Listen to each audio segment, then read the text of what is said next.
बिहार की राजनीति भी गजबे है भैया। क्या हुआ जानते हैं? दामाद आयोग बनाया जा रहा है, बिहार राज्य दामाद आयोग। और एनडीए का मतलब पता है आपको?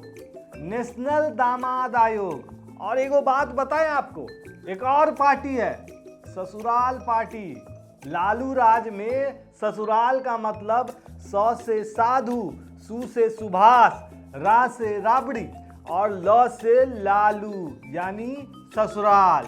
और हाँ, एक नयिका यूनिवर्सिटी भी आया है, जंगल राज यूनिवर्सिटी। जानते हैं उसका प्रिंसिपल कौन है? लालू यादव। जी हाँ दोस्तों, बिहार में चुनाव है और अब शुरुआत भी हो चुकी है। तेजस्वी यादव ने नीतीश सरकार पर दामाद आयोग बनाने का आरोप लगाया है, क्योंकि स्वर्गीय रामविलास पासवान के दामाद और केंद्रीय मंत्री चिराग पासवान के बहनोई मृणाल पासवान को राज्य अनुसूचित जाति आयोग का अध्यक्ष बनाया गया है। वहीं जीतन राम मांझी के दामाद देवेंद्र मांझी को अनुसूचित जाति आयोग का सदस्य बनाया गया है। वहीं मंत्री अशोक चौधरी के दामाद सायन कुणाल को धार्मिक न्यास परिषद का सदस्य बनाया गया है। इसी पर तेजस्वी यादव बिफर गए। उन्होंने कहा कि अगर आप किसी के जमाई हैं तो प्रधानमंत्री मोदी और मुख्यमंत्री नीतीश कुमार द्वारा संरक्षित बिहार राज्य दामाद आयोग में अप्लाई नहीं कर सकते, क्योंकि इसके सर्वाधिकार खास लोग तक ही सीमित है। एनडीए का मतलब ही है नेशनल दामाद आयोग।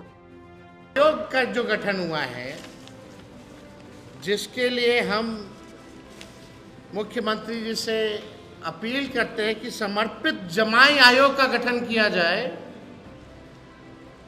रामविलास पासवान जी के दामाद को आयोग में जगह मिली है, अशोक चौधरी जी के दामाद को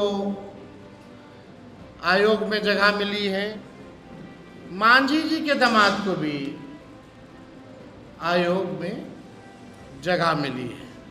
अब आप देख लीजिए, यानी और कोई सक्षम लोग नहीं है। बस फिर क्या था? बिहार की राजनीति में परिवारवाद और जंगल राज के मुद्दे फिर से गर्मा गए।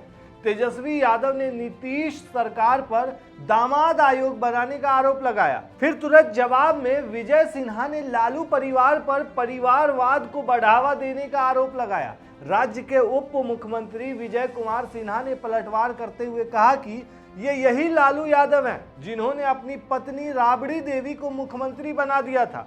ये वही लालू यादव हैं जिन्होंने ससुराल पार्टी बनाई, अपने दोनों सालों को एमएलसी का पद बांट दिया। लालू राज में ससुराल का मतलब होता था स से साधु, सु से सुभाष, रा से राबड़ी और ल से लालू यानी ससुराल।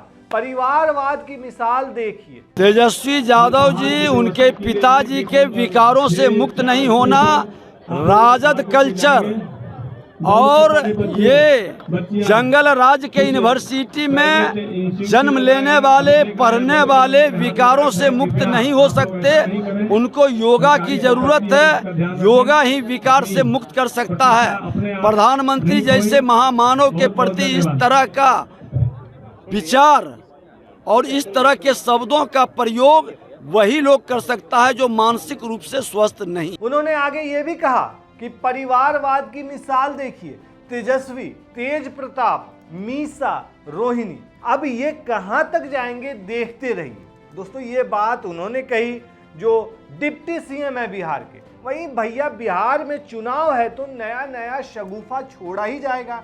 नए सड़क, नए भवन का आविष्कार हो ना हो, नए नए आयोग, नए नए शब्द का आविष्कार जरूर होगा।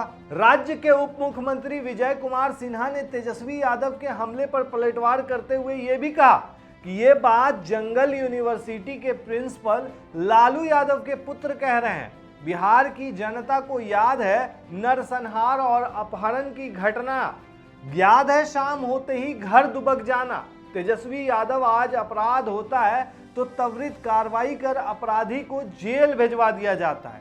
तब की तरह नहीं कि अपहरण के लिए फिरौती की डीलिंग मुख्यमंत्री आवास से होती थी। अब दोस्तों, बात यह है कि बिहार विधानसभा चुनाव 2025 से दो मुद्दे गायब होते हुए दिख रहे थे, एक परिवारवाद और दूसरा जंगल राज। सत्ता पक्ष विकास की चाबी से सत्ता हासिल करना चाह रही थी, तो विपक्ष नौकरी, रोजगार, पलायन को मुद्दा बताते हुए सत्ता पलटने की तैयारी कर रही थी। लेकिन चुनाव आते आते परिवारवाद एक मुद्दा बनता जा रहा है। तेजस्वी यादव ने दामाद आयोग का जिक्र कर दिया, जिसके बाद एनडीए के नेता भी पलटवार में जंगल राज की बानगी पेश करते हुए अब नरसंहार अपहरण की घटना याद दिला रहे हैं। और इस बार किसकी जीत होने जा रही है, बिहार के अंदर में किसकी सरकार बनने जा रही है, आप हमें कमेंट में जरूर बताएं।